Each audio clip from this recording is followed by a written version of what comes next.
ನಾನು ಹೇಳಿದ್ದೀನಿ, ನಿಮ್ಮ ತಾಯಿಯವರ ಹೆಸರಲ್ಲಿ ಜಮೀನಿದೆ, ನೀವೇ ಅರ್ಜಿಯನ್ನ ಇದಕ್ಕೆ ಹಾಕಿದಿರಿ. ನಾವ್ಯಾರು ನಿಮ್ಮ ಮನೆ ಬಾಗಿಲಿಗೆ ಬಂದಿರಲಿಲ್ಲ. ಪ್ರಾಧಿಕಾರದ ನೋಟಿಸ್ಗೆ ನೀವೇ ಅರ್ಜಿಯನ್ನ ಹಾಕಿದಿರಿ. ಯಾವುದೋ ಒಂದು ಫೋನ್ ನಂಬರ್ನು ಕೂಡ ಮೆನ್ಷನ್ ಮಾಡಿದ್ರಿ, ಕೆಳಗಡೆ ಸೈನು ಕೂಡ ನೀವು ಹಾಕಿದಿರಿ. ನಾವು ತಂದು ಕ್ರಿಯೇಟ್ ಮಾಡತಕ್ಕಂಥ ಅರ್ಜಿ ಅಲ್ಲ, ನೀವೇ ಸ್ವತಃ 29/3/2000 ನಮ್ಮ ಅಧಿಸೂಚನೆ ಹೊರಟ ಮೂರೇ ದಿನಕ್ಕೆ ಕೊಟ್ಟಿರ್ತಕ್ಕಂಥ ಅರ್ಜಿಗಳು. ನಿಖಿಲ್ ಕುಮಾರಸ್ವಾಮಿ ಅವರ ಹೆಸರಲ್ಲೂ ಓದಿದೆ ಪಾಣಿ, ಅವರು ಕೂಡ ಒಂದು ಅರ್ಜಿ ಹಾಕಿದ್ದಾರೆ. ಈಗ ನಾವು ಒಂದು ಸವಾಲನ್ನ ಹಾಕಿದಿರಿ, ನಾನೇನ ಅರ್ಜಿಯನ್ನು ಹಾಕಿದ್ರೆ ಅಥವಾ ನಮ್ಮ ತಾಯಿ ಹೆಸರು ಜಮೀನ್ ಇದ್ರೆ ಬಡವರಿಗೆ ಹಂಚ್ತೀವಿ ಅಂತ ಹೇಳಿದಿರಿ. ನೀವು ನಮ್ಮ GBDAಗೆ ಅದನ್ನ ಕೊಟ್ರೆ ನಾವು ಬಡವರಿಗೆ ನಿಮ್ಮ ಪರವಾಗಿ ಹಂಚೋದಕ್ಕೆ ನಾವು ಸಿದ್ಧರಿದ್ದೀವಿ, ಭೂಮಿಯನ್ನ ನಿಮ್ಮಿಂದ ಪಡ್ಕೊಳ್ಳೋದಕ್ಕೂ ನಾವು ಸಿದ್ಧರಿದ್ದೀವಿ ಅಂತ ಈ ಮೂಲಕ ಮನವಿಯನ್ನು ಮಾಡ್ತೀವಿ. ಯಾವತ್ತು ಬಂದು ನಮ್ಮ GBDAಗೆ ಹಸ್ತಾಂತರ ಮಾಡ್ಕೊಡ್ತೀವಿ ದಿನಾಂಕ ನೀವು ಪ್ರಕಟಣೆ ಮಾಡಬೇಕು ಅಂತ ನಿಮ್ಮ ಮಾಧ್ಯಮದ ಮೂಲಕ ದಾಖಲಾತಿಯೊಂದಿಗೆ ನಿಮ್ಮ ಮೂಲಕ ನಾನು ಮನವಿಯನ್ನು ಮಾಡ್ತಾ ಇದ್ದೀವಿ. DK ಶಿವಕುಮಾರ್ ಅವರ ಆಸ್ತಿ, ಅಪಾರ್ಟ್ಮೆಂಟು, ಇನ್ನೊಂದು ಮತ್ತೊಂದನ್ನು ಪ್ರಶ್ನೆ ಮಾಡೋದು ಬಿಟ್ಟು ಅವ್ರಿಗೆಲ್ಲ ಆಗೋಯ್ತು. IT ರೈಡು ಆಗೋಯ್ತು, ED ರೈಡ್ ಆಗೋಯ್ತು, ಎಲ್ಲ ಥರದ ಇದನ್ನು ಕೂಡ ಅವರು ಎದುರಿಸಾಯಿತು, ಉತ್ತರವನ್ನು ಕೊಟ್ಟು ಸಾಬೀತು ಮಾಡ್ಕೊಂಡು ಬಂದು ಆಯಿತು.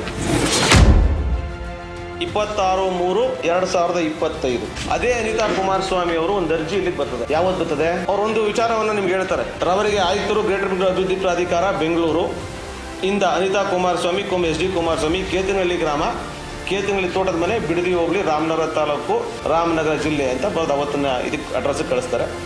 ಏನು ಹೇಳ್ತಾರೆ? ಮಾನ್ಯರೇ, ಮೇಲ್ಕಂಡ ವಿಷಯಕ್ಕೆ ಸಂಬಂಧಿಸಿದಂತೆ ಮೇಲ್ಕಂಡ ವಿಳಾಸದಲ್ಲಿ ವಾಸವಾಗಿರುವ ಅನಿತಾ ಕುಮಾರಸ್ವಾಮಿ ಆದ ನಾನು ತಮ್ಮಲ್ಲಿ ಕೇಳಿಕೊಳ್ಳುವುದೇನೆಂದರೆ, ರಾಮನಗರ ಜಿಲ್ಲೆ, ರಾಮನಗರ ತಾಲೂಕು, ಬಿಡದಿ ಹೋಬಳಿಯ ಬನ್ನಗಿರಿ ಗ್ರಾಮದ ಸರ್ವೆ ನಂಬರ್ಗಳ ವಿಸ್ತೀರ್ಣ ಅಂದರೆ 194/3 1 ಎಕರೆ 12 ಗುಂಟೆ, ಟಿಟೋ ಗ್ರಾಮದ ಸರ್ವೆ ನಂಬರ್ಲ್ಲಿ 195/2 2 ಎಕರೆ 4 ಗುಂಟೆ, 190/2 2 ಎಕರೆ 6 ಗುಂಟೆ ಹಾಗೂ ಇದೇ ಜಿಲ್ಲೆ ಇದೇ ಹೋಬಳಿ ಹೊಸೂರು ಗ್ರಾಮದಲ್ಲಿ 408 ವಿಸ್ತೀರ್ಣ 4 ಎಕರೆ, 440 3 ಎಕರೆ 24 ಗುಂಟೆ, 438 ವಿಸ್ತೀರ್ಣ 4 ಎಕರೆ, 362 7 ಎಕರೆ 34 ಗುಂಟೆ, 247 5 ಎಕರೆ 14 ಗುಂಟೆ, 361/2 2 ಎಕರೆ 36 ಗುಂಟೆ ಜಮೀನುಗಳು ಅನಿತಾ ಕುಮಾರಸ್ವಾಮಿಯಾದ ನನ್ನ ಹೆಸರಲ್ಲಿ ಖಾತೆ ಪಾಣಿಗಳಿದ್ದು ಕೆಲವು ಕಾರಣಾಂತರಗಳಿಂದ ವಿನಯಗೌಡ MG ಎಂಬ ಹೆಸರಿಗೆ SPA ಮೂಲಕ ಅಧಿಕಾರ ನೀಡಿರುವುದು ಸರಿಯಷ್ಟೇ. ಆದರೆ ಆ ಅಧಿಕಾರವನ್ನು ನಾನು ಈಗ ಹಿಂಪಡೆದಿದ್ದೀನಿ. ಆದ್ದರಿಂದ ನೀವೊಂದು ಪಾಯಿಂಟ್ ಮೆನ್ಷನ್ ಮಾಡ್ಕೊಳ್ಳಿ. ಜಮೀನು ಭೂಸ್ವಾಧೀನವಾದಲ್ಲಿ ಇದಕ್ಕೆ ಸಂಬಂಧಿಸಿದಂತೆ ದಾಖಲಾತಿಗಳನ್ನು, ನೋಟಿಸ್ಗಳನ್ನು ಹಾಗೂ ಇದಕ್ಕೆ ಸಂಬಂಧಿಸಿದ ಯಾವುದೇ ದಾಖಲಾತಿಗಳನ್ನು ನನಗೆ ನನ್ನ ಮೇಲ್ಕಂಡ ವಿಳಾಸಕ್ಕೆ ನೀಡಬೇಕಾಗಿ ಈ ಮೂಲಕ ಮನವಿಯನ್ನ ಮಾಡುತ್ತೇನೆ ಅಂತ ಇಲ್ಲಿ ಕೊಟ್ಟಿದ್ದಾರೆ. ನಮ್ಮ ಆಯುಕ್ತರು ಕೊಟ್ಟಿದ್ದಾರೆ. ಅಂದ್ರೆ ನನಗೆ ಭೂಮಿ ಹೊಸೂರು ಮತ್ತು ಬನಗಿರಿ ಜಮೀನಲ್ಲಿ ಒಟ್ಟು 29 ಎಕರೆ 10 ಗುಂಟೆ ಜಮೀನಿದೆ.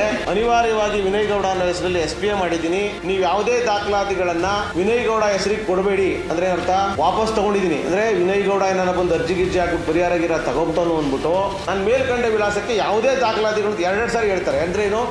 ದಾಖಲಾತಿ ಭೂಸ್ವಾಧೀನವಾದಲ್ಲಿ ಮೇನು ಅಂದರೆ ಭೂಸ್ವಾಧೀನಕ್ಕೆ ನಿಮ್ಮದು ಒಪ್ಪಿಗೆ ಇದೆ ಅಂತ ಆಯಿತು. ರೈತರ ಭೂಸ್ವಾಧೀನಕ್ಕೆ ನಿಮ್ಮದು ಒಪ್ಪಿಗೆ ಇದೆ. ಭೂಸ್ವಾಧೀನವಾದಲ್ಲಿ ಯಾವುದೇ ದಾಖಲಾತಿಗಳನ್ನು, ನೋಟಿಸ್ಗಳನ್ನು ನೀವು ಕೊಡಿ ಅಂತ ಹೇಳಿದ್ವಿ. ನಮ್ಮದು ಮೊದಲು ನಿಖಿಲ್ ಕುಮಾರಸ್ವಾಮಿ ಅವರು ಜಮೀನು ಇದೆಯಾ ಅನ್ನೋ ಒಂದು ಸ್ಪಷ್ಟೀಕರಣ. ನಾನು ಹೇಳಿದ್ದೀನಿ, ನಿಮ್ಮ ತಾಯಿಯವರ ಹೆಸರಲ್ಲಿ ಜಮೀನಿದೆ, ನೀವೇ ಅರ್ಜಿಯನ್ನು ಇದಕ್ಕೆ ಹಾಕಿದಿರಿ.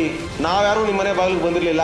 ಪ್ರಾಧಿಕಾರದ ನೋಟಿಸ್ಗೆ ನೀವೇ ಅರ್ಜಿಯನ್ನು ಹಾಕಿದಿರಿ. ಯಾವುದೋ ಒಂದು ಫೋನ್ ನಂಬರ್ನು ಕೂಡ ಮೆನ್ಷನ್ ಮಾಡಿದ್ರಿ, ಕೆಳಗಡೆ ಸೈನು ಕೂಡ ನೀವು ಹಾಕಿದಿರಿ. ಇದು ಮಾನ್ಯ ನಿಖಿಲ್ ಕುಮಾರಸ್ವಾಮಿ ಅವರಿಗೆ ಗೊತ್ತಿಲ್ಲ ಅಂತ ಕಾಣ್ತದೆ. ಗೊತ್ತಿಲ್ಲದೆ ದಯವಿಟ್ಟು ನೀವು ಯಾವ ಫೋನ್ ನಂಬರ್ ದಾಖಲಾತಿ ಮಾಡಿದ್ರೆ, ಯಾರು ಕೊಟ್ಟಿದ್ದಾರೆ ಅರ್ಜಿ ಅನ್ನೋದನ್ನ ನೀವು ಸ್ಪಷ್ಟೀಕರಣ ನೀವೇನ್ ಮಾಡ್ಬೋದು. ಅದ್ರ ಜೊತೆಯಲ್ಲಿ ನಿಖಿಲ್ ಕುಮಾರಸ್ವಾಮಿ ಅವರ ಹೆಸರಲ್ಲೂ ಓದಿದೆ ಪಾಣಿ, ಅವರು ಕೂಡ ಒಂದು ಅರ್ಜಿ ಹಾಕಿದ್ದಾರೆ. ಏನಂತ? ಅದನ್ನು ಕೂಡ ಲಕ್ಷ್ಮೀ ದೇವಮ್ಮ ಅನ್ನೋ ಹೆಸರಲ್ಲಿದೆ, 4 ಎಕರೆ ಜಮೀನು. ನಾನು ಕ್ರಯವನ್ನ ಮಾಡ್ಕೊಂಡಿದ್ದೀನಿ. ಪ್ರೆಸ್ ಮೀಟ್ ಇನ್ನೊಂದು ಹೇಳಿದ್ರು, ನಾನು 20-25 ವರ್ಷಗಳ ಮುಂಚೆ ನಮ್ಮ ಕುಟುಂಬ ಅದನ್ನು ಖರೀದಿ ಮಾಡಿದೆ ಅಂತ ಹೇಳ್ತಾರೆ. ನಾನು ಇಲ್ಲಿ ಅವ್ರ ಕ್ರಯಪತ್ರದ ದಾಖಲಾತಿಗಳನ್ನ, ಅವರೇ ಕೊಟ್ಟಿರ್ತಕ್ಕಂಥ ದಾಖಲಾತಿಗಳನ್ನು, ನಮ್ಮ ಕಚೇರಿ ಕೊಟ್ಟಿರ್ತಕ್ಕಂಥ ದಾಖಲಾತಿಗಳನ್ನು ನಿಮ್ಮ ಮುಂದೆ ಬಿಡುಗಡೆ ಮಾಡ್ತಾ ಇದ್ದೀನಿ. ಅವರು ಮಾಡ್ಕೊಂಡಿರೋದು 23/7/2024. ಯಾರು? ನಿಖಿಲ್ ಕುಮಾರಸ್ವಾಮಿ ಅವರು ಮಾಡ್ಕೊಂಡಿರ್ತಕ್ಕಂಥದ್ದು 23/7/2024. ಅಂದ್ರೆ 20 ವರ್ಷಕ್ಕೆ ಮುಂಚೆ ನೀವು ಜಮೀನನ್ನ ಖರೀದಿ ಮಾಡಿಲ್ಲ ಅನ್ನಂಗಾಯ್ತು. 20 ವರ್ಷಕ್ಕೆ ಮುಂಚೆ ಖರೀದಿ ಮಾಡಿದ್ರೆ ಅಂದ್ರೆ ಬೇರೆ ಹೆಸರು ಯಾರ ಹೆಸರು ಇಡ್ಬೋದಾಯ್ತು. ಹಂಗಾರೆ ಬೇರೆ ಹೆಸರು ಯಾರ ಹೆಸರಾದ್ರೂ ನೀವು ಜಮೀನನ್ನ ಖರೀದಿ ಮಾಡಿ ಇಟ್ಟಿದ್ರ ಅನ್ನೋ ಪ್ರಶ್ನೆ ನಿಮ್ಗೆ ನಾನು ಕೇಳ್ತೀನಿ. ನಾನು ಈ ಪಾಣಿಗಳನ್ನು ಅವ್ರಿಗೆ ಕೂಡ ಲಗತ್ತಿ ಮಾಡಿದ್ದಾರೆ. ಅನಿತಾ ಕುಮಾರಸ್ವಾಮಿ ಅವ್ರ ಪಾಣಿಗಳನ್ನು ಕೂಡ ಲಗತ್ತನ ಮಾಡಿದ್ದಾರೆ.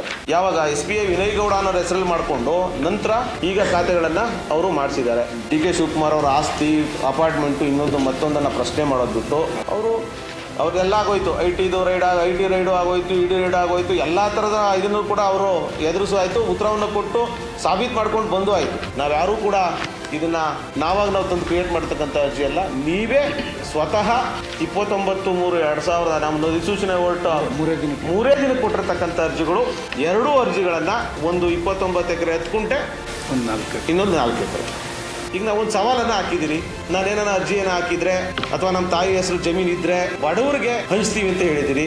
ನೀವು ನಮ್ಮ GBDAಗೆ ಅದನ್ನ ಕೊಟ್ರೆ ನಾವು ಬಡವರಿಗೆ ನಿಮ್ಮ ಪರವಾಗಿ ಹಂಚೋದಕ್ಕೆ ನಾವು ಸಿದ್ಧರಿದ್ದೀವಿ, ಭೂಮಿಯನ್ನ ನಿಮ್ಮಿಂದ ಪಡ್ಕೊಳ್ಳೋದಕ್ಕೂ ನಾವು ಸಿದ್ಧರಿದ್ದೀವಿ ಅಂತ ಈ ಮೂಲಕ ಮನವಿಯನ್ನು ಮಾಡ್ತೀವಿ. ದಯವಿಟ್ಟು ಯಾವತ್ತು ಇಲ್ಲೇ ಸಬ್ ರಿಜಿಸ್ಟರ್ ಆಫೀಸು ಕೂಡ ಕೆಳಗಡೆ ಇದೆ, ಯಾವತ್ತು ಬಂದು ನಮ್ಮ GBDAಗೆ ಹಸ್ತಾಂತರ ಮಾಡ್ಕೊಡ್ತೀವಿ ದಿನಾಂಕ ನೀವು ಪ್ರಕಟಣೆ ಮಾಡಬೇಕು ಅಂತ ನಿಮ್ಮ ಮಾಧ್ಯಮದ ಮೂಲಕ ಸಾರ್ವಜನಿಕರ ಪರವಾಗಿ, ಸಾರ್ವಜನಿಕರಿಗೆ ಕೊಡ್ತೀವಿ ಅಂತೇಳಿ ನಾವು ಕೂಡ ಬಡವರ ಪರವಾಗಿ ಕೊಡ್ತೀವಿ. ಬೇಕಾದ್ರೆ ನಾವು ಹೇಳ್ತೀವಿ ಏನಂತ, ಅನಿತಾ ಕುಮಾರಸ್ವಾಮಿ ಅವರು ಮತ್ತು ನಿಖಿಲ್ ಕುಮಾರಸ್ವಾಮಿ ಅವರು ಬಡ ಜನರಿಗೋಸ್ಕರ ದಾನ ಕೊಟ್ಟಿದ್ದಾರೆ ಅಂತ ಕೇಳಬೇಕಾದ್ರೆ ನಮ್ಮ GBDA ಪ್ರಕಟಣೆ ಮಾಡಿ ಕೊಡ್ತೀವಿ. ದಯವಿಟ್ಟು ಅದನ್ನ ಮಾಡ್ಕೊಳ್ಬೇಕು. ನಾವು GBDA ವತಿಯಿಂದ ಅದನ್ನ ರಿಜಿಸ್ಟರ್ ಮಾಡ್ಕೊಳ್ಳೋಕೆ ಸಿದ್ಧರಿದ್ದೀವಿ. ನಿಮ್ಮ ಮೂಲಕ ಅಂದ್ರೆ ನಮ್ಮ ಮೂಲಕ ಬಡವರಿಗೆ ಹಂಚಕ್ಕೆ ನಾವು ಸಿದ್ಧರಿದ್ದೀವಿ. ದಯವಿಟ್ಟು ನೀವು ಕೊಡೋದು ದಿನಾಂಕವನ್ನು ನಿಗದಿಪಡಿಸಬೇಕು ಅಂತ ಈ ಮೂಲಕ ದಾಖಲಾತಿಯೊಂದಿಗೆ ನಿಮ್ಮ ಮೂಲಕ ನಾನು ಮನವಿಯನ್ನು ಮಾಡ್ತಾ ಇದ್ದೀವಿ.